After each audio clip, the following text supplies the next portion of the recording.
Davom etamiz. Hurmatli kuzatuvchi va tadqiqotchilarimiz.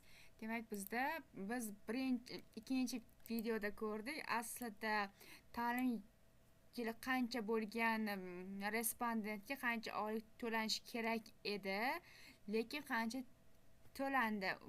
Berilgan standartdan qanchaga yuqori yoki qanchaga pastligini ko'rib chiqdik. Endi orasidagi razницani hisoblab chiqamiz.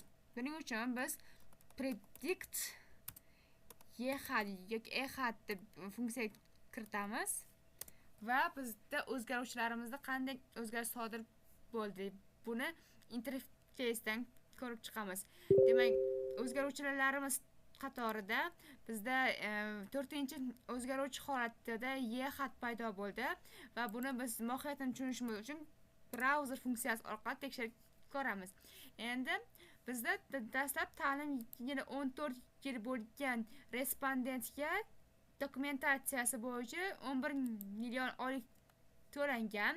Aslida uning oyligi 13,25 millionni tashkil qilishi kerak edi va bu jarayonda kam miqdordagi oylik to'langanini ko'rib chiqdik.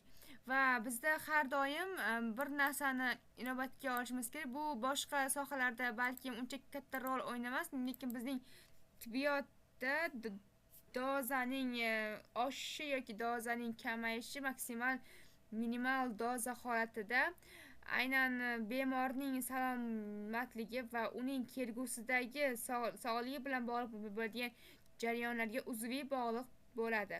Chunki har bitta shifokor yoki farmatsevt dori vositasini dozasini belgilayotganda uni oldin qanday kasalliklar bilan kasallangan, ya'ni kasallik varaqasi yoki kasallik tarixi, ko'proq kasallik tarixi bilan qiziqadi va organizmida yana qanday yondosh kasalliklari borligini qonning umumiy tahlili va boshqa tahlillar orqali aniqlab oladi va belgilanishi taxmin qilinayotgan dori vositasiga organizmning reaksiyasi bo'lishi mumkin. Agar qonida ma'lum bir turdagi dori vositaga allergiya holati bo'ladigan bo'lsa, o'sha dori vositasi miqdori belgilangan dozadan kamaytiriladi, lekin davomiyligi uzoqroq muddatga beriladi.